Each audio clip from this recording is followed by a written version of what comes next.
भाई इसमें भी हाथ नहीं उठ रहे तो क्या मंदिर के बाहर?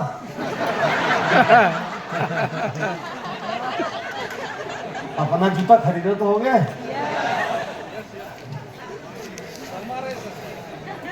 तो जो जूता बेचने वाला आदमी होता है, ए भैया विक्की जल्दी से चेयर ला के देना यहाँ पे, इन लोग को एक तो ड्रामा दिखाना है। हाँ जल्दी ले आओ।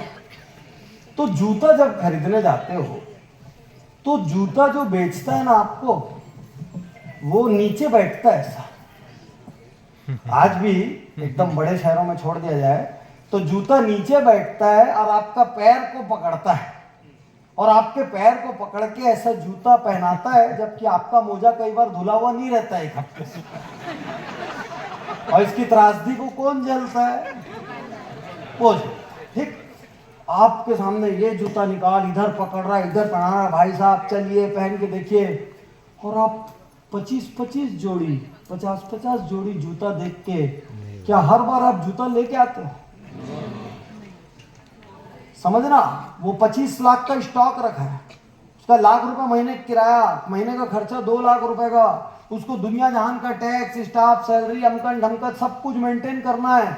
आप एक कुर्सी में फैल के बैठे और ऐसे रख दिए जैसे पुराने जमाने में शहंशाह है, वो डाले जा रहा है पैर में, ठीक। और उसके बाद आप नहीं बोल के आ गए। अच्छा, यहाँ पे जितनी लेडीज हैं, कितने लोगों ने साड़ी खरीदी है आज तक? अब तुम हाथ उठा देना, खरीदी है?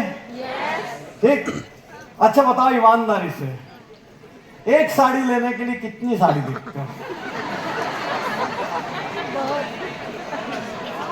जो पति साथ में जाते हैं वो भी बताएंगे अपनी पीड़ा, ऐसा नहीं है, लेकिन पहले पत्नियों से पूछ लेते हैं। हाँ, एक साड़ी देखने के लिए कितनी साड़ी देखते हैं? ये देखो, ये उधर पीड़ित पति चिल्ला रहे, पत्नी पीड़ित मंच के अध्यक्ष उधर बैठे 50 बोल रहे हो। हाँ भाई, ऊपर वालों बालकनी, तुम्हारी भी शादी हुई होगी किसी की? हाँ बोलो महिलाओं, मैडम आप बोलो। 50। अब बहुत ध्यान से सुनो, वो बेचारा करोड़ों का माल रख के बैठा है, करोड़ों का उसका खर्चा है, इतनी महंगी रियल एस्टेट सब कुछ, और वहां पे वो सेल्समैन ऐसा करके साड़ी को ऐसा लपेटता है और ऐसा करके साड़ी लेके दिखाता है, ऐसा दिखाता है।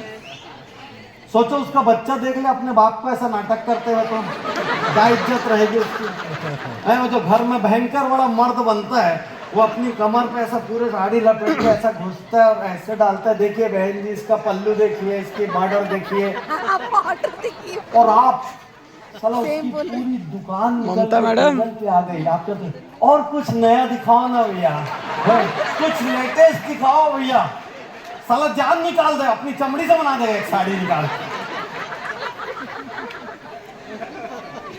कुछ मजा नहीं आ रहा है आज, मजा लेने का साड़ी लेने का,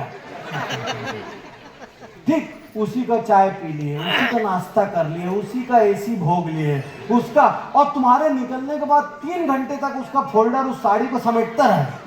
तो भाई छावड़ा जी, फोल्डिंग वोल्डिंग तो आप समझते ही हो।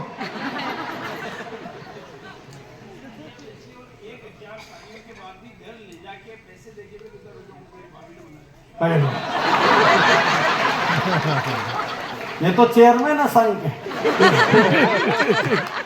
तो हजारों साड़ियां बेचिए, और हाँ छोटे टाउन में घर ले जाके वापस भेज देते हैं, बड़े टाउन में तो वापस नहीं होता, छोटे में हो जाता है।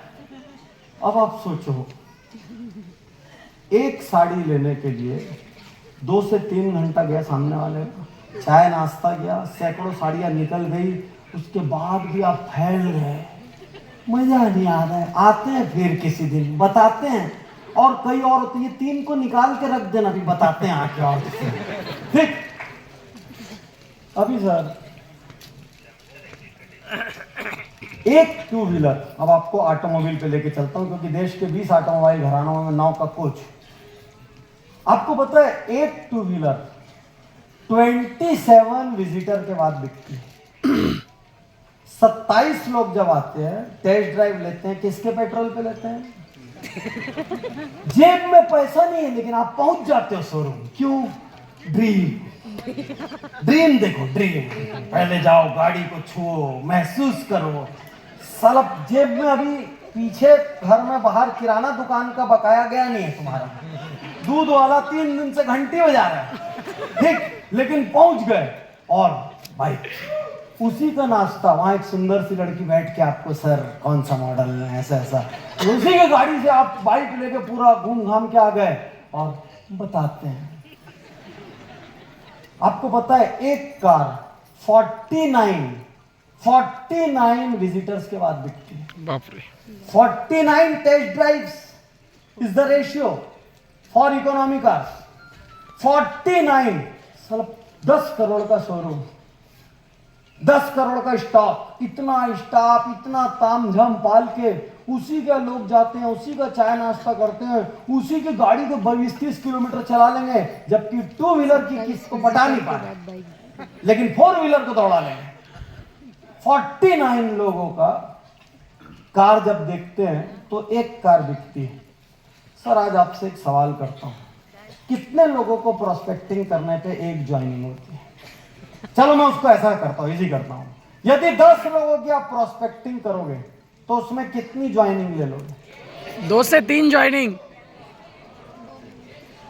2 से 3 ज्वाइनिंग, 5 कस्टमर। 5, 2 से 3 ज्वाइनिंग, 5 कस्टमर।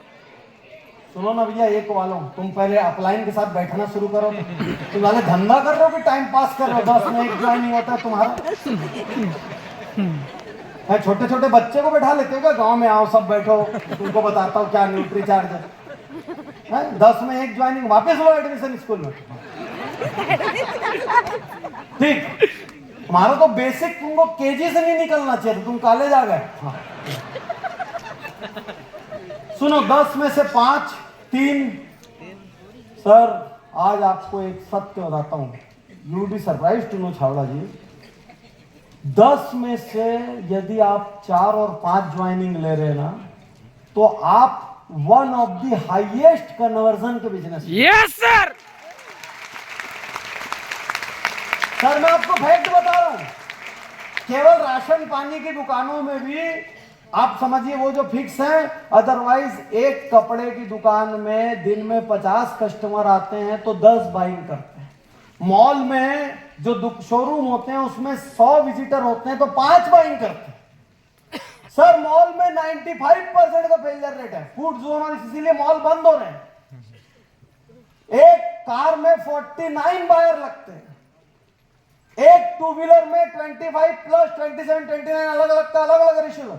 यदि तुम्हारे में 10 में से 4 का कन्वर्जन है ना, तो तुम हाईएस्ट कन्वर्जन के बिजनेस से। Yes sir. आपकी प्रॉब्लम क्या है? आप उसको इमोशनली ले लेते हो। नहीं बोल दिया, मेरा दोस्त था 20 साल पुराना, नहीं बोल दिया, मेरे साथ खेला, मैं उसकी मदद किया था एक दिन, नहीं बोल दिया। अरे भाई तुम भी तो कितने जूते वाले दुकान को नहीं बोले, तुम कितने साड़ी वाले को नहीं बोले, तुम कितने कार और 2 व्हीलर के टेस्ट ड्राइव। और सुनो, तुम्हारा बिजनेस टफ नहीं है, तुम्हारी वजह से दुनिया परेशान है, तुम आतंकवादी। कैसे हो आतंकवादी? आज वो भी समझाता हूं, फिर 10-15 में तेजी से ले जाऊंगा। आज क्योंकि अपने को ना बिजनेस भारी लग रहा है, इससे हमको बाहर आना होगा। हमने क्या किया है, बिजनेस को इमोशनल बना लिया है।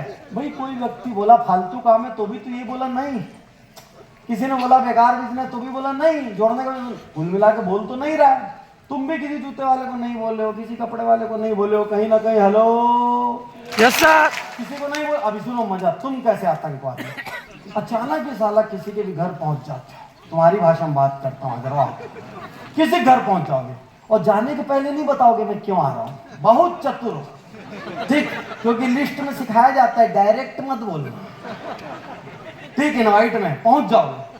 अब पहुंच के पहले 10-5 मिनट और भाभी जी भैया जी चलता रहेगा, हो सकता है चाय नाश्ता भी मिल जाए, इज्जत तुम्हारी यदि ठीक है तो, ठीक। और उसके बाद जैसे ही अपना पोथी पत्रा निकालते हो, उसके बाद से उसका बीपी लो हो जाता है। सामने वाले बात को समझना, उसका बीपी लो हो गया, उस दिन से उसकी जिंदगी बदल गई।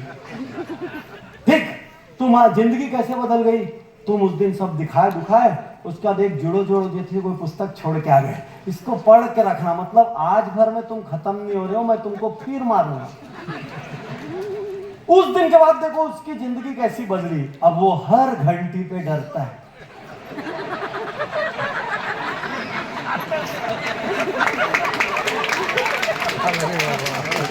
डरता कि नहीं डरता है? पूरी जिंदगी उसने अपने बच्चे को सिखाया था, बेटा झूठ नहीं बोल, सत्य बोल। और उस दिन के बाद घंटी में बोलता है, देखना वो वाले अंकल रहेंगे, बोलना पापा बाहर है। उसका 15 साल का संस्कार तुमने एक मीटिंग में जीरो कर दिया। तुम बोलते दुनिया में प्रॉब्लम है। उस दिन के बाद उसकी हर जगह नजर सिर्फ तुमको ढूंढती। वो एक रिसेप्शन में गया था, लिफाफा भी लेके गया, दबा के खाऊंगा। वो एक ठेले की तरफ, स्टॉल की तरफ बढ़ रहा था, अचानक वहां उसको तुम दिखे। वो उस रिसेप्शन से ऐसा पलटा और वापिस सीधा लिफाफा देके निकल गया।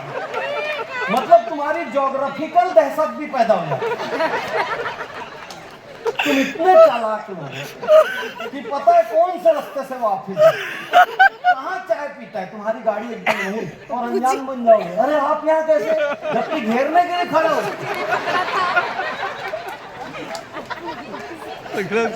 और वो दिन है आज का दिन। अब वो 3 किलोमीटर लंबा रास्ता लेके जा रहा है ऑफिस, क्योंकि रास्ते में आप ना दिख जाए। वो पति पत्नी तोता मैना थे, अभी लड़ाई नहीं हुई इनके आपस में। ठीक, अब दोनों लड़ते रहते। आप जो करना है एक बार में करो, मैं डर डर के नहीं जी सकती, या तो आप साइड करो या तो आप छोड़। कौन तुमको परेशान किया? तुम्हारे पास फ्री लाइसेंस है पैन इंडिया है, तुम इतने खतरनाक हो कि बाथरूम में भी प्रोस्पेक्टिंग कर देते हो। जहां 2 लोग यूरिनल में आजू बाजू, भाई साहब क्या करते हैं आप? ऐसे ऐसे लोग हो तुम लोग, अर्थी में भी बेचे हो माल, शादी में, अर्थी में, जिंदा में, मरे में, सुबह में है। यानी तुम्हारा नारावाची धरती में कहीं रहो, हमसे नहीं बचो।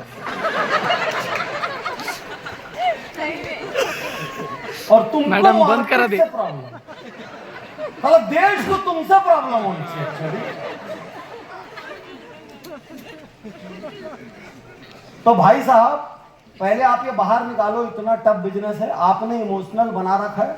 और आप पहले मानो मेरे हाथ में ही पावर है, मैं ही आतंकवादी हूं, मैं किसी को भी कहीं भी कष्ट दे सकता हूं बिना देखे कि उसका मूड क्या है। और यदि आपको इतनी प्रॉब्लम इस व्यापार से, तो आज के बाद जितनी भी चीज जहां भी खरीदोगे या देखने जाओगे, साड़ी तो पहली साड़ी लेना पड़ेगा, पहला जूता खरीदना पड़ेगा। कहीं पे भी 4 प्रोडक्ट निकलवा के फेंकवाने का सिस्टम नहीं रहेगा। है तुम्हारे को 10 में 5 आदमी हाँ बोलते हो, तुम उसकी 50 साड़ी को ना बोल देते। क्लियर? तो इस बिजनेस में only problem is your emotion, because you are not doing it professionally, you are taking it emotionally. Perfect. तो मैं ट्रूथ ऑफ नो क्या है, जिस तरीके से बाकी देखो यार, ये बात बताओ, तुम्हारा क्या लगा है जी धंधे में? कुछ नहीं। एक बात बताओ ना, तुम्हारा कितना पैसा लगा है धंधे में? कुछ भी नहीं, जीरो।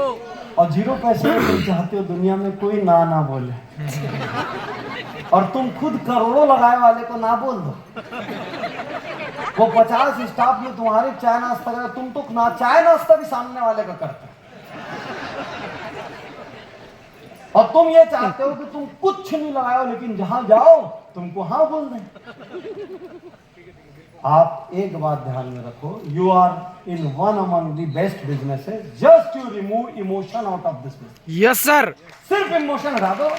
वो कोई भी भाषा का उपयोग किया हो, सार है कि वो नो बोल रहा है, फिनिश।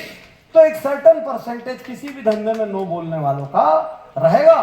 तो जिस तरीके से हम एक नॉर्मल बिजनेस में देखते हैं कि यार ये कस्टमर क्यों वापस गए, क्या कारण था, मेरे पास क्या प्रोडक्ट नहीं थी, मेरी प्राइसिंग में प्रॉब्लम थी, मेरी टर्म्स पॉलिसीज क्या चीज में प्रॉब्लम था, ठीक उसी तरीके से अपने को इस धंधे में देखना है कि क्या चीज में प्रॉब्लम है, क्यों हमारा कन्वर्जन नहीं हुआ, अपलाइन से बात करना है, सिस्टम की शरण में जाना है, उस चीज को इंप्रूव करना है, ताकि हमारा plan show the plan versus conversion rate बढ़ गया।